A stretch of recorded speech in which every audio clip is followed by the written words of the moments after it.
तो जनाब बात करेंगे ड्रामा सीरियल मनमर्जी के एपिसोड 30 के बारे में। अगर आप लोगों ने एपिसोड देखी है तो राय रिव्यूज़ जो कमेंट्स में ज़रूर शेयर कीजिएगा। अब सीरत का दादा जब सीरत की मदद से पूछते हैं जी कि आपने मतलब क्या करना है क्या नहीं करना है, तो वो ये कहते हैं जी कि उसको जो है वो सीरत की तलाक चाहिए शुजा से। वो कभी भी जी ये नहीं चाहती कि जी और वो दोनों आपस में जो है वो ज़िंदगी गुजारें हैं जैसे भी जो भी हालात हो गए। तो दादाजी इस बात पे जो है वो बिल्कुल भी राज़ी नहीं होते और फिर वो उसी को डांटते कि जी मतलब आप होश में तो हैं कि आप कैसी बात कर रही हैं। सीरत जो है वो ये सब कुछ सुन रही होती है। उसके बाद जो है वो सीरत जब अपने रूम में जाती है तो मंशा पहले से वहाँ पे मौजूद होती हैं। फिर सीरत उसको कहती है कि तुम्हें यहाँ पे आने को किसने जो है वो इजाज़त दी है। फिर मंशा उससे जो फजूल किस्म की बात करती है, वो यही कि अब यहाँ पे आके जो गेम खेलने का मज़ा आएगा ना, तो वो दूर रह के जो है वो नहीं था। और सीरत को ये कहते हैं कि जी तुम्हारा कैसा रिश्ता है शुजा के साथ, तुम्हारा तो कोई रिश्ता ही नहीं है। और ये कि जी तुम्हारे होते हुए उसने मुझसे शादी कर ली, तो तुम किस तरह की मोहब्बत की बात करी हो, क्या कर रही हो। तो खैर वो जो फिर जो सीरत होती है वो भी अच्छी बात करती है, बट क्योंकि सीरत के पास अब कुछ है नहीं बेबसी के अलावा, और जिस तरह से वो हर्ट हुई है जैसे शुजा ने जो कुछ उसके साथ किया, सीरत उसको ये कहते हैं कि आइंदा के बाद जो है मेरे कमरे में मेरी इजाज़त के बगैर ना आना और तुम यहाँ से जा सकती हो। उसके बाद जो है वो मंशा अपनी अम्मा को कॉल करती है,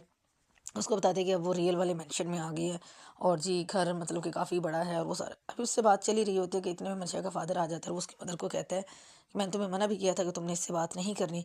तो खैर वहाँ पे फिर उन दोनों की जो है वो आपस में बहस चलती है, डिस्कशन होती है। सीरिया जो है वो बड़ी डिसाइड होकर बैठी होती है, तो फिर हादी आता है और हादी आके उसको जो है वो मतलब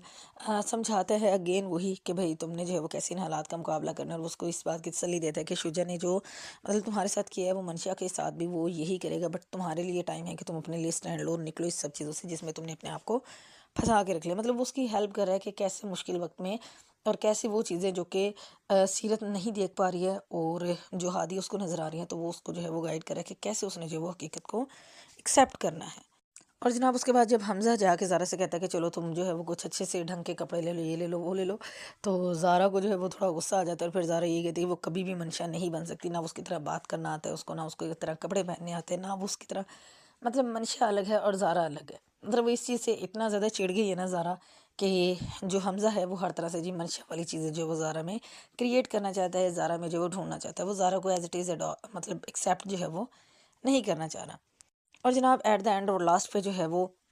जो सीरत का दादा होता है वो पहुंच जाता है मंशा के घर पे, उसके फादर से मिलता है। फादर बड़े इज्जत से उसको अंदर लेके आता है।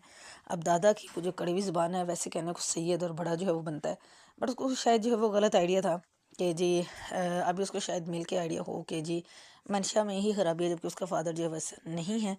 तो वो आके जी वहाँ पे चीप बातें करते हैं और वो ये कहते हैं कि जी तुमने जी पैसे लेने के लिए अपनी बेटी का इस्तेमाल किया और इतने ऊंचे घर में उसकी शादी कर दी। ये वो